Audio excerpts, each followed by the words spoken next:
Shalom, selamat pagi Bapak Ibu Saudara yang dikasihi Tuhan. Bagaimana kabarnya pada hari ini? Saya yakin dan percaya kita semua dalam keadaan yang sehat, kita penuh sukacita dan diberkati Tuhan. Selamat datang Bapak Ibu Saudara di ibadah online GPDI Maranatha Malang, hari Minggu tanggal 12 Juni 2022. Kami sangat bersukacita sekali menyambut Bapak Ibu Saudara sekalian, baik yang baru pertama kali bergabung bersama dengan kami, maupun Bapak Ibu Saudara yang selalu setia beribadah online bersama kami di setiap hari minggunya. Pada hari ini kita akan bersama-sama memuji Tuhan, kita akan menyembah Tuhan, dan pastinya kita akan diberkati juga dengan firman Tuhan yang luar biasa.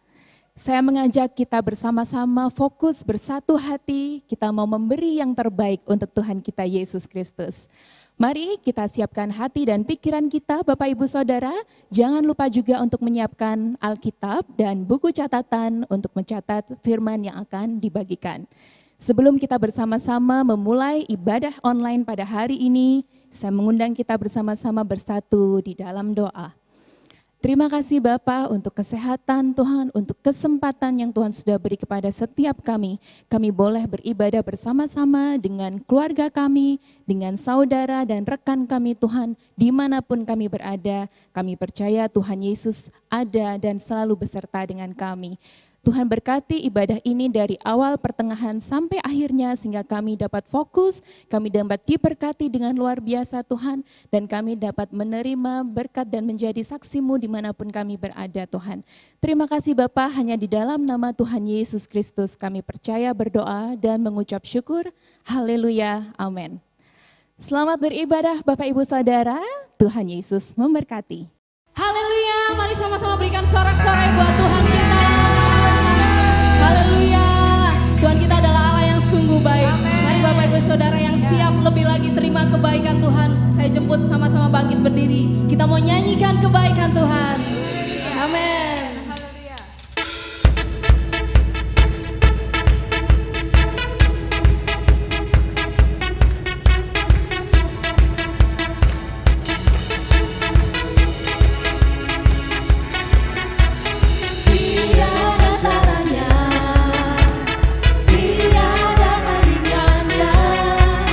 Kebaikan-Mu Bapa di hidupku.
kebaikan-Mu yang selalu mengalir dalam setiap kehidupan kami.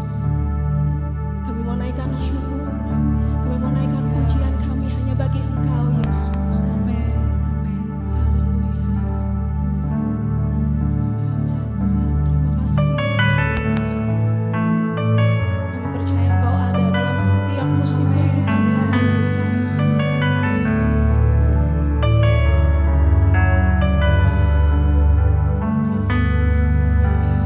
Saat ku berada di tengah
pagi saudara-saudara yang dikasihi Tuhan. Selamat bertemu kembali di dalam ibadah online. Dan doa saya kiranya damai sejahtera sukacita oleh Roh Kudus memenuhi setiap hati kita pagi hari ini. Saudara-saudara yang dikasihi Tuhan, baik pagi hari ini saya akan membawakan khotbah dengan tema kesabaran atau sabar. Ayatnya terdapat di dalam Pengkhotbah 7 ayat 8-9. Akhir suatu hal lebih baik daripada awalnya, panjang sabar lebih baik daripada tinggi hati. Saudara yang kasih Tuhan, kesabaran ini adalah merupakan bagian dari 9 buah roh. Jadi kita perlu memiliki kesabaran, dan itu ketika kita bisa memiliki kesabaran oleh karena pekerjaan Roh Kudus.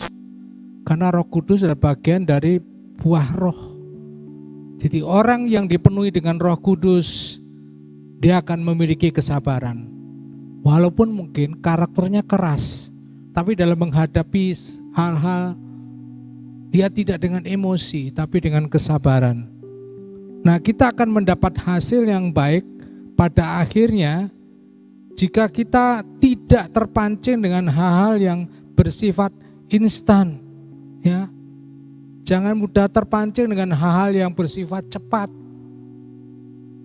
Kita harus sabar dan pada waktunya akan mendapatkan sesuatu yang baik yang kita inginkan, ya.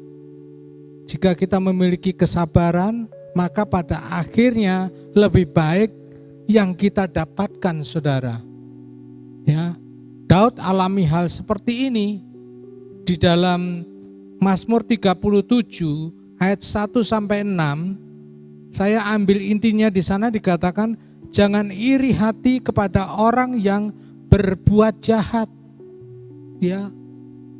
Kenapa orang-orang yang jauh dari Tuhan, yang hidupnya melawan firman Tuhan, hidupnya sembarangan, tapi mereka kok lebih diberkati? Ya, kadang-kadang semua lancar. Nah, Daud ini memberikan satu teladan bagi kita. Kita tidak perlu iri kepada orang yang berbuat jahat, karena orang yang berbuat jahat itu akhirnya, saudara, akan musnah, lisut, dimakan oleh kejahatannya sendiri. Nah, saudara, kesabaran itu perlu dilatih. Kita perlu melatih kesabaran. Dikatakan dalam Amsal 16 ayat 32, orang yang sabar melebihi seorang pahlawan, orang yang menguasai dirinya melebihi orang yang merebut kota. Ya, ya saudara, di zaman sekarang ini semua orang menyukai segala sesuatu yang bersifat instan. Ya, bersifat instan. Dalam hal makanan saja orang lebih memilih makanan yang cepat, ya, dibanding harus merepot-repot masak. Nah, dalam hal bekerja juga inginnya cepat, dapat pekerjaan yang hebat, yang enak, ingin dapat gaji yang besar, ya, cepat naik jabatan dan sebagainya. Nah, apa-apa yang maunya serba instan, kalau bisa tidak perlu kerja keras, ya, tidak perlu usaha mati-matian, tidak perlu merasakan beratnya suatu proses. Nah, dan sungguh banyak kita menemukan orang-orang yang memiliki kesabaran untuk menunggu. Tidak banyak, saudara. Kesabaran untuk menjalani proses. Lebih banyak orang melihat hasilnya. Tapi prosesnya ini jarang sekali orang mau melaluinya, mau menjalaninya. Nah, punya kesabaran adalah sebuah ujian iman. Nah, saat dihadapkan pada situasi atau keadaan yang sulit, saudara, adakah kita memiliki kesabaran untuk memilih pertolongan dari Tuhan? Ataukah kita kehilangan kesabaran lalu berpaling dari Tuhan untuk mencari pertolongan lain? Ya, kesabaran adalah salah satu buah roh yang harus dimiliki oleh orang percaya. Dalam Galatia 5 ayat yang ke-22. Ya, memang mudah bagi kita untuk memiliki kesabaran kalau kita ini dipenuhi dengan Roh Kudus. Bersabar menghadapi suami yang kasar, ya, menghadapi istri yang cerewet, yang bawel, menghadapi anak-anak yang nakal. Nah, untuk mengantisipasi hal-hal seperti ini, saudara, kita perlu kesabaran dari Tuhan dan berharap kepada janji-janji Tuhan di dalam hidup ini digenapi.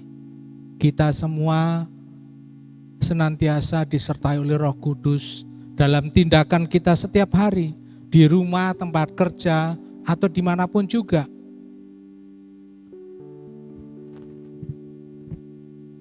Nah, kita berharap hidup dengan janji Tuhan dalam hidup ini, saudara, seperti yang dikatakan oleh Habakuk yang menguatkan kita juga firman-Nya.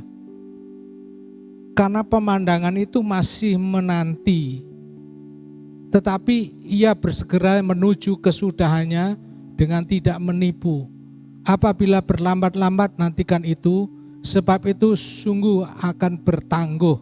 Habakuk 2 ayat yang ketiga. Nah, menantikan sesuatu yang kita harapkan itu merupakan sesuatu kerjaan yang menjenuhkan, saudara, dan membutuhkan kesabaran ekstra. Oleh sebab itu kita perlu melatih diri bagaimana menjadi orang yang sabar dalam situasi apapun juga. Nah, saudara, Saul juga mengalami hal seperti ini, ya. Saat melihat orang tentara Filistin dan tidak sabar menunggu pertolongan dari Tuhan, lalu dia mencari pertolongan kepada arwah. Dalam 1 Samuel 28 ayat 4-7. Demikian juga tidak sedikit saudara orang Kristen yang berlaku demikian, tidak sabar menunggu waktunya Tuhan bertindak. Kita pun mencari pertolongan dari tempat lain. Padahal Tuhan yang kita sembah adalah Tuhan yang maha kuasa, dapat melakukan segala sesuatu di luar apa yang kita inginkan. Nah, waktu Tuhan adalah waktu yang terbaik, saudara.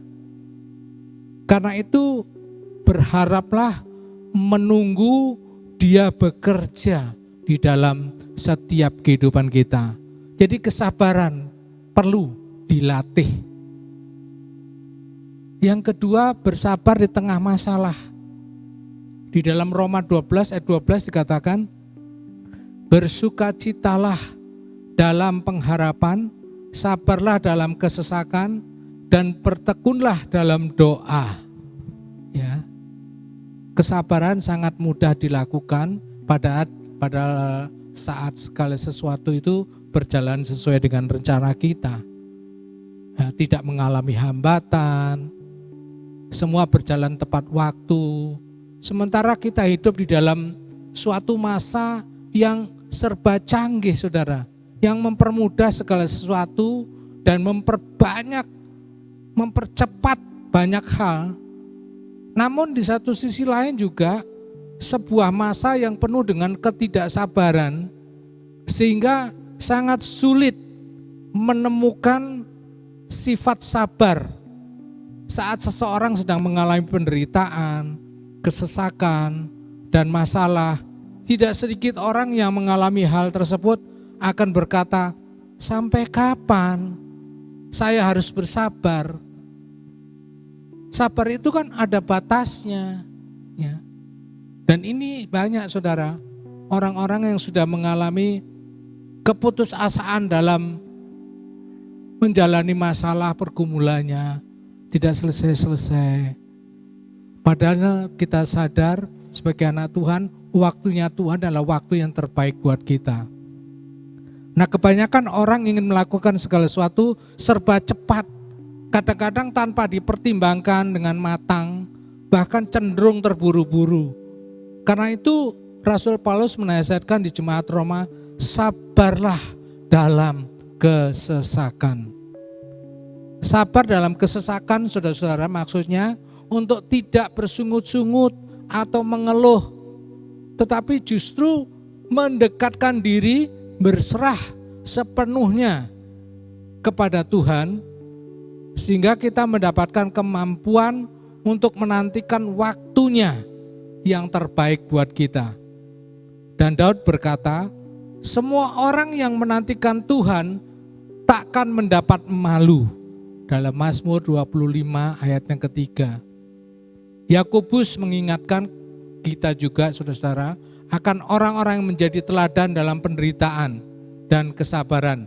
Yakobus 5 ayat 10, ia mengingatkan kita tentang Abraham yang menunggu dengan sabar dan memperoleh apa yang dijanjikan kepadanya. Di dalam Ibrani 6 ayat 15, Yesus itu adalah teladan kita dalam segala hal, saudara. Dia menunjukkan kesabarannya yang dengan mengabaikan kehinaan, tekun memikul salib, ganti sukacita disediakan bagi dia yang sekarang duduk di sebelah tata Allah. Di dalam Ibrani 12 yang kedua. Nah sekarang bagaimana kita menunjukkan kesabaran dengan meneladani Tuhan Yesus? Satu, kita harus selalu mengucap syukur dan bersuka cita dalam kehendak Allah. Filipi 4 ayat yang keempat. Yang kedua, selalu mengingat akan janji-janjinya, saudara. Dalam Roma 8 ayat 28, bahwa Allah turut bekerja dalam segala sesuatu untuk mendatangkan kebaikan bagi mereka yang mengasihi Dia. Ya saudara, yaitu bagi mereka yang terpanggil sesuai dengan rencana Allah. Jadi hidup kita ini bukan kebetulan, ada rencana Allah di dalam setiap langkah-langkah hidup kita. Dan pada saat kita ini mengalami keadaan yang kita tidak mampu kerjakan sendiri, Dia turut bekerja di dalamnya. Tetapi syaratnya adalah kita harus punya kesabaran dalam menanti apa yang terbaik dari Tuhan.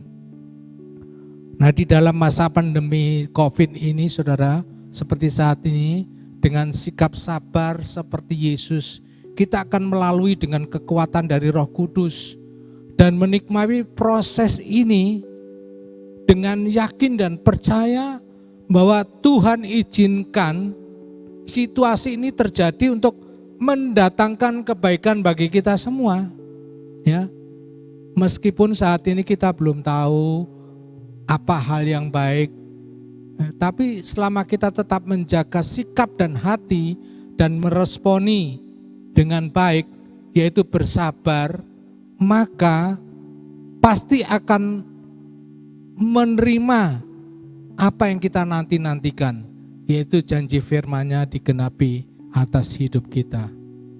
Nah, Bapak Ibu sekalian, segala sesuatu itu ada waktunya, bukan waktu kita, tapi Tuhan yang merancangkannya, ya. Contohnya orang hamil itu perlu waktu 9 bulan 10 hari. Kuda 340 hari. Kucing 3 bulan. Gajah 22 bulan. Gorila 9 bulan. Macan 110 hari. Dalam semua ini hanya satu di dalamnya, yaitu sabar. Sebab kalau belum waktunya, kita mendahului untuk semua dikeluarkan sesuai dengan kemauan kita, pasti hasilnya tidak baik, bahkan fatal, kematian. Nah, Filipi 4 ayat 6 dan 9 ada reaksi yang kita lakukan saat menghadapi tantangan, yaitu doa dengan benar. Yang kedua, pikiran yang benar, lakukan yang benar. Ya, doa dengan benar, saudara. Apa yang menimpa kita itu sebenarnya 10% yang tidak bisa kendalikan, yang tidak bisa kita kendalikan, tetapi yang 90% itu dapat kita atasi, dan hasil dari reaksi kita ini akan menjadi sesuatu yang baik. Tetapi jika respon kita negatif, maka yang 10% itu akan menjadi masalah bagi kita, mengendalikan yang 90%, dan hasilnya akan mengecewakan kita sebesar 90% dalam hidup kita. Jadi bagaimana respon kita terhadap masalah, kesulitan, itu tergantung respon kita. Kalau respon kita 90%, maka kita akan mendapatkan hasil yang terbaik. Nah, jika kita respon kita baik, maka saat kita menghadapi tantangan, dan seringkali ya saudara, hal ini mengandalkan kekuatan kita sendiri dan orang lain.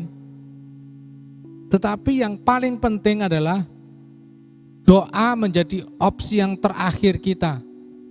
Ya. Siang malam kita mau jadikan doa menjadi opsi yang pertama saat kita mengalami masalah, pergumulan, tantangan hidup. Ya, seperti Yosafat mencari pertolongan dari Tuhan dalam 2 Tawarik 20 ayat 1 sampai yang ketiga. Di saudara baca di rumah. Yang kedua, pikiran yang benar ayat 8. Ya. Kita sudah berdoa dengan tekun dan dalam kebenaran, tetapi kalau pikiran juga itu perlu pikiran yang bersih, yang positif, yang benar. Karena pikiran yang benar otomatis sesuatu yang baik itu ada. Kalau pikiran positif akan merubahkan hidup yang ada di dalam kita yang negatif. Seperti pepatah katakan, kita akan jadi seperti yang kita pikirkan. Karena itu berpikir positif harus kita lakukan dalam kehidupan kita sehari-hari.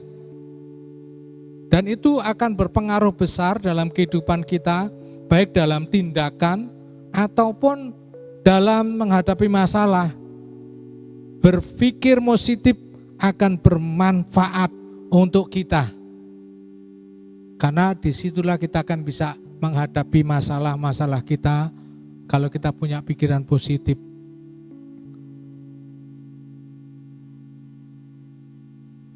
Nah, saudara,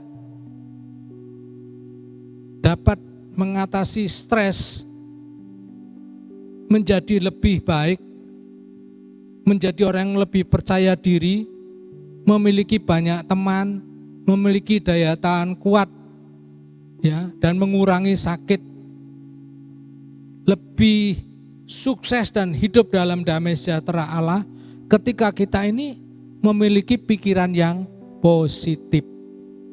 Ya, saudara.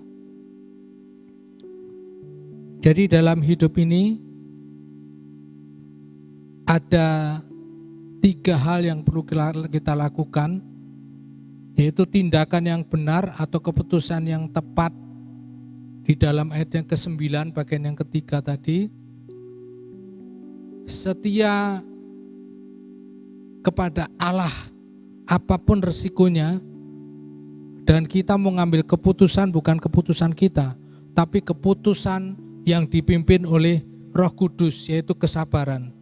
Contoh saudara ya, Simson dapat anugerah luar biasa, tapi karena salah bertindak, akhirnya hancur.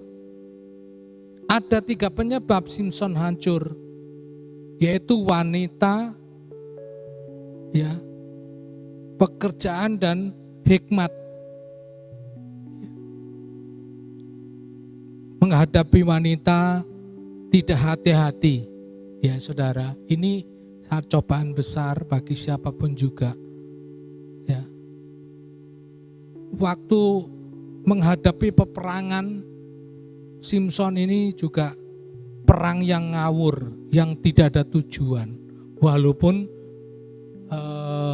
tujuannya baik, tetapi caranya yang ngawur.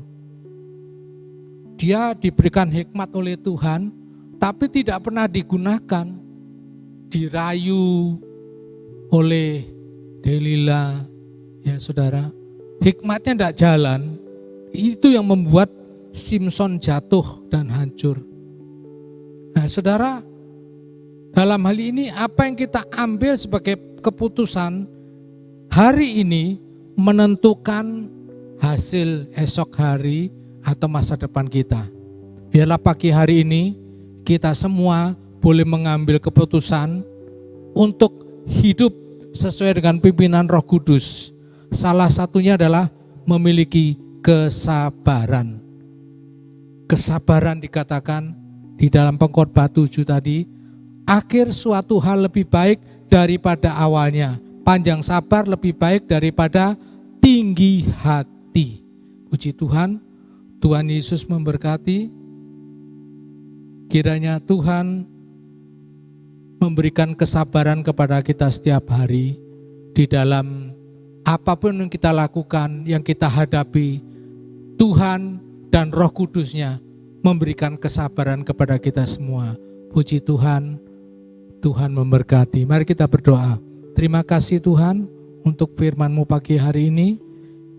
Kiranya Tuhan boleh mengambil alih setiap kehidupan kami, khususnya di dalam kesabaran. Engkau sudah memberikan teladan untuk hidup sabar, tekun sampai mati di kayu salib. Dan Engkau boleh menerima kemuliaan, duduk di sebelah kanan Allah Bapa. Mari Tuhan Yesus Engkau berikan kepada kami semua Roh Kudus-Mu, sehingga kami boleh memiliki hidup yang sabar dalam menghadapi apapun juga, dalam menghadapi tekanan hidup, pergumulan, diberikan kesabaran, menghadapi sesama kami yang mungkin menyakiti hati kami, berikan kesabaran, sehingga dimanapun kami berada, kami boleh menjadi berkat, menjadi terang bagi kemuliaan nama-Mu. Dalam nama Yesus kami sudah berdoa. Haleluya. Amin. Puji Tuhan, Tuhan memberkati kita semua. Haleluya, puji Tuhan, Bapak Ibu, saudara-saudara sekalian. Tiba saatnya kita akan memberi persembahan. Tapi sebelum kita memberikan persembahan, mari kita merenungkan firman Tuhan terlebih dahulu. Firman Tuhan untuk persembahan ini saya beri judul ketaatan. Ya. Sejak dalam perjanjian lama, ya, di dalam kitab Nabi Yeskiel, di sana Nabi Yeskiel menubuatkan bahwa kita orang-orang percaya akan diberikan hati yang taat. Nah ya, demikian juga dalam perjanjian baru.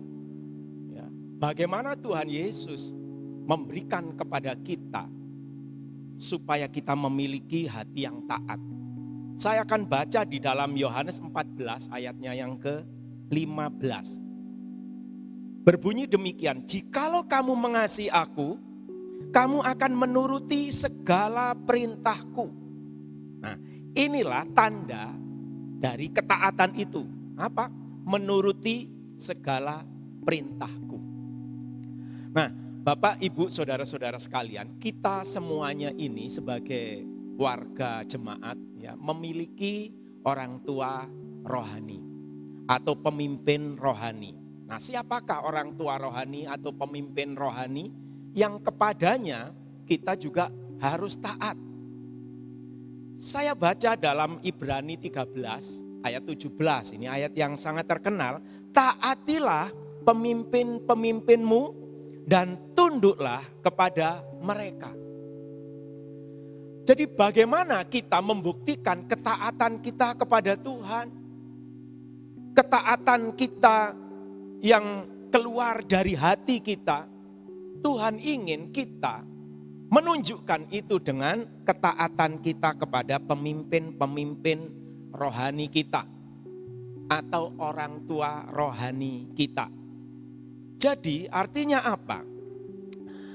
Ketika pemimpin rohani atau orang tua rohani itu memiliki kebijakan-kebijakan di dalam satu gereja, maka kita diuji apakah ada ketaatan kita di situ sebagai tanda ketaatan kita kepada Tuhan. Buktinya kita selama ini, beberapa tahun ini, ketika Bapak Gembala membuat kebijakan selama pandemi ini, bagaimana protokol kesehatan itu diadakan, bagaimana kita mulai masuk gereja sampai keluar dari gereja ini, bagaimana kita duduk, Bapak Ibu Saudara-saudara sudah membuktikan ketaatan itu dengan luar biasa. Ya.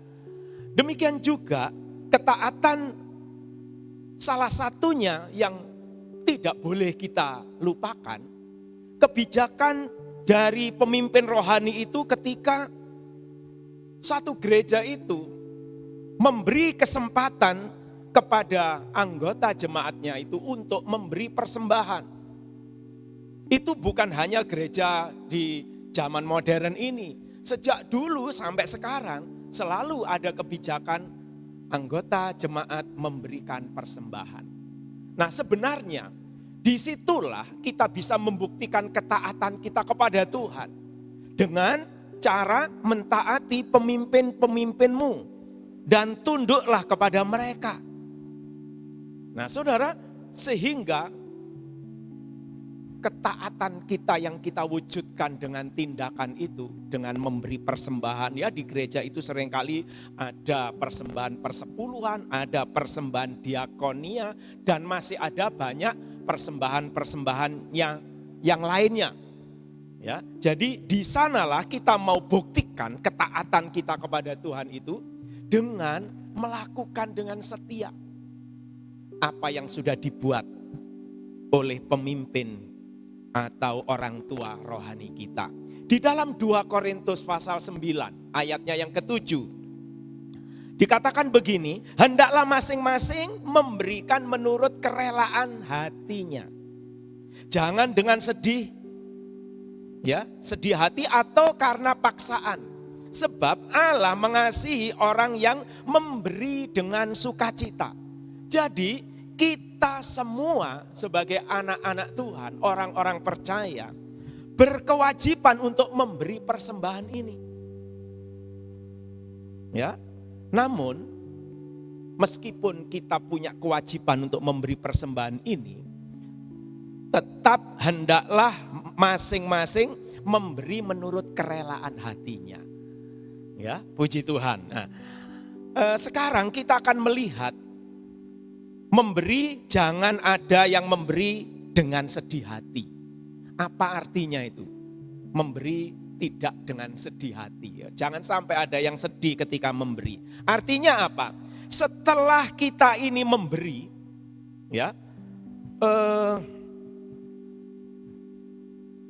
akhirnya atau besoknya kita malah tidak bisa makan. Bayangkan, setelah kita memberi, membuat kita tidak bisa makan hari esoknya. Kenapa? Karena kita memberikan keuangan kita itu semua. Ya, sehingga menciptakan kesusahan di hari berikutnya. Atau karena paksaan. Nah ini ya sama ya. Paksaan ini bukan hamba Tuhan yang memaksa, tetapi diri kita ini memaksakan diri. Pokoknya aku harus memberi yang banyak. Ya, paksaan. Memaksa itu artinya apa? Tidak melihat kondisi bagaimana untuk istrinya, bagaimana untuk keluarganya. Pokoknya aku memberikan sebanyak-banyaknya. Itu memaksakan diri. Tapi ayat tadi dikatakan jangan dengan terpaksa. Nah, saudara ya. Mungkin bagian yang terakhir, sebab Allah mengasihi orang yang memberi dengan sukacita. Nah ini yang Tuhan inginkan, baiklah kita memberi dengan sukacita. Artinya apa? Ketika kita menggunakan ekonomi atau keuangan kita, saudara, kita pikirkan baik-baik. Setelah kita mendapat rezeki, mendapat berkat, mari kita pikirkan mana yang untuk Tuhan, mana yang untuk keluarga, mana juga yang untuk anak-anak kita. Saudara, jadi kita tahu menempatkan keuangan kita ini pada tempatnya. Sehingga hati kita bersukacita. istri bersukacita, anak juga bersukacita. Kenapa? Karena kita sudah perhitungkan keuangan kita untuk Tuhan, untuk keluarga. Sehingga semuanya diberkati, semuanya bersukacita. Nah, inilah maksudnya memberi dengan hati yang bersukacita. Jadi kita bisa belajar ya dari aksi jemaat di Makedonia. Ya, jemaat di Makedonia ini membuat aksi dalam rangka mengumpulkan kolekte, mengumpulkan persembahan bagi orang-orang percaya yang miskin yang ada di Yerusalem. Wah, ada aksi itu ya untuk mengumpulkan persembahan. Nah, Rasul Paulus mengajar dan menasehati supaya jemaat di Korintus ini bisa belajar dalam hal memberi persembahan, mengumpulkan kolekte, sama seperti kita sekarang ini memberikan persembahan untuk Tuhan. Di dalam 2 Korintus 8 ayat 1 sekarang, 2 Korintus 8 ayat 1, saudara-saudara, kami hendak memberitahukan kepada kamu tentang kasih karunia yang dianugerahkan kepada jemaat-jemaat di Makedonia. Selagi dicobai dengan berat dalam pelbagai penderitaan, sukacita mereka meluap. Dan mereka pun, meskipun mereka sangat miskin, namun mereka kaya dalam kemurahan. Aku bersaksi bahwa mereka telah memberikan menurut kemampuan mereka, bahkan melampaui kemampuan mereka. Nah ya, jadi bagaimana hati mereka yang terdorong untuk memberikan dengan kasih yang begitu besar, melampaui dari keberadaan mereka. Wah ya, kenapa? Karena mereka ingat jemaat di Yerusalem banyak yang miskin membutuhkan pertolongan. Nah, inilah kesempatan ini dipakai untuk memberikan yang terbaik. Oleh sebab itu, dalam ayatnya yang ke-12, 2 Korintus 8 ayat 12 ini, sebab jika kamu rela untuk memberi, maka pemberianmu itu akan diterima. Kalau pemberianmu itu berdasarkan apa yang ada padamu, bukan berdasarkan apa yang tidak ada padamu. Inilah yang Tuhan inginkan, supaya kita bisa memberi dengan sukacita. Karena kita memang memberi berdasarkan apa yang ada pada kita. Ya, dengan pemasukan, penghasilan Bapak Ibu Saudara, saudara perhitungkan mana yang untuk Tuhan, mana yang untuk kita, itu berdasarkan apa yang ada. Sehingga pemberianmu itu bisa menyenangkan hati Tuhan. Pemberian kita bisa untuk kemuliaan Tuhan. Terima kasih, siap untuk memberikan persembahan kita pada saat ini. Mari kita berdoa. Terima kasih Tuhan, kami seluruh jemaat siap untuk memuliakan Tuhan. Memberi berdasarkan apa yang ada pada kami, sesuai dengan berkat yang kami terima. Itulah yang akan kami pakai untuk kemuliaan Tuhan. Terima kasih, berkati seluruh jemaat yang bekerja, dimanapun saja pekerjaannya, Tuhan limpahkan berkat-Mu, sehingga melalui berkat-berkat yang diterima ini, bisa dipakai untuk memuliakan Tuhan. Kami siap untuk memberi di dalam nama Tuhan Yesus Kristus. Amin. Ya, puji Tuhan. Mari Bapak Ibu Saudara yang mengikuti ibadah online, saudara bisa tundukkan kepala, kita akhiri ibadah pada pagi hari ini. Terima kasih Bapa, kami mengucap syukur buat kasih-Mu untuk ibadah online pada pagi hari ini. Tuhanlah yang memperlengkapi kami dengan kuasa darah-Mu. Haleluya. Tuhan sudah menebus hidup kami. Oleh karena itu hidup kami hanya untuk memuliakan nama Tuhan.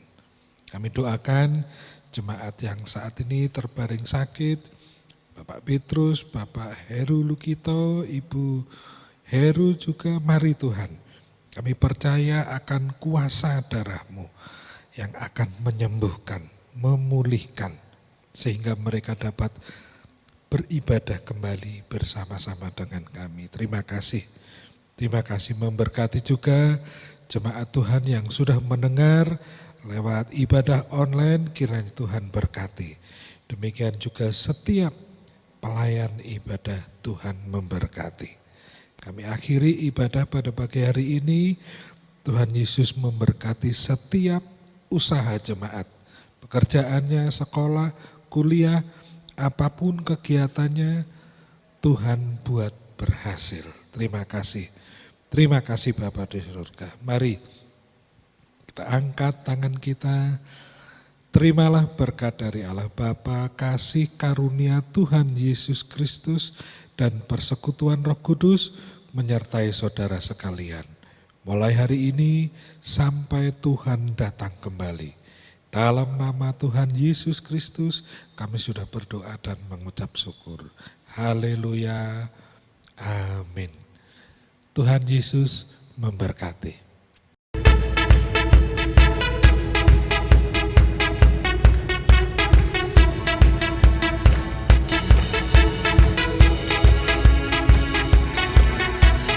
Tiada taranya, tiada bandingannya, kebaikan-Mu Bapa di hidupku, mengubah segalanya.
Tuhan Bapak Ibu Saudara, wow luar biasa sekali ibadah kita pada hari ini. Saya bisa merasakan antusias dan juga urapan Roh Kudus yang luar biasa nyata bersama-sama dengan kita. Dimanapun berada, saya percaya hadirat Tuhan hadir dan nyata di setiap kehidupan Bapak Ibu Saudara sekalian. Saya mengajak Bapak Ibu Saudara untuk subscribe channel YouTube dan Facebook Gereja GPDI Maranatha Malang. Dan juga jangan lupa Bapak Ibu bagikan di semua sosial media yang Bapak Ibu miliki. Sehingga rekan-rekan, keluarga kita semua dapat diberkati seperti kita pada hari ini. Terima kasih Bapak Ibu Saudara, sampai jumpa di ibadah minggu depan dan Tuhan Yesus memberkati.